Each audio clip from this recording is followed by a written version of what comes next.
कुछ देर बाद ही वो बच्चे बोर हो गए। दूसरी तरफ से वो बच्चे जिनको कहा गया था कि आपने इतना एक्स्ट्राऑर्डिनरी परफॉर्म इसलिए किया क्योंकि आपने हार्डवर्क किया, उन्होंने सिर्फ आसान पजल्स को अटेम्प्ट नहीं किया बल्कि मुश्किल से मुश्किल पजल्स को भी अटेम्प्ट किया और सॉल्व किया। फिर उसके बाद में जब ये पूरी स्टडी कंप्लीट हुई तो उन बच्चों से पूछा गया कि किसको ज्यादा मजा आया इसको करने में। तो वो बच्चे जिनको कहा गया था कि आप बहुत इंटेलिजेंट हो, उनको मजा नहीं आया, यानी कि वो मोटिवेटेड नहीं थे। और वो बच्चे जिनको कहा गया था कि जो भी आपने किया वो अपने हार्डवर्क की वजह से किया, उन्होंने ना सिर्फ अच्छा परफॉर्म किया बल्कि वो एंड तक मोटिवेटेड भी थे और उनको मजा भी आया।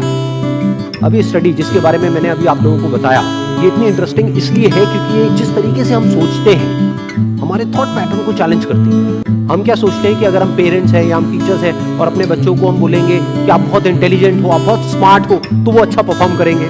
लेकिन स्टडी में एग्जैक्ट उसका ऑपोजिट निकल करके आया है।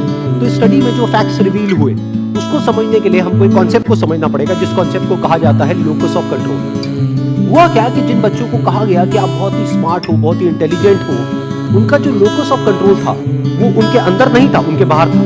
लोकस का मतलब है सेंटर ऑफ कंट्रोल, मतलब कि अगर वो स्मार्ट है, अगर वो इंटेलिजेंट है, तो इसमें उनका खुद का कोई रोल नहीं है, वो उनके कंट्रोल से बाहर है। दूसरी तरफ से जिन बच्चों को कहा गया कि जो भी आपने अचीव किया वो अपने हार्डवर्क की वजह से अचीव किया, उनका जो लोकस ऑफ कंट्रोल था वो उनके अंदर था, यानी कि हार्डवर्क पूरी तरह से उनके खुद के हाथ में था कि अब उनके ऊपर है कि वो कितना हार्डवर्क करते हैं। और ये सिर्फ इस स्टडी में निकल करके नहीं आया है, इस तरह की और भी बहुत सारी स्टडीज हुई है, बहुत सारी रिसर्चेस हुई है जहां पर एग्जैक्ट यही चीज निकल करके आई है कि अगर हम खुद को हमेशा मोटिवेटेड रखना चाहते हैं तो उसका सिर्फ एक तरीका है कि जो कंट्रोल है वो पूरी तरह से हमारे अपने हाथ में होना चाहिए।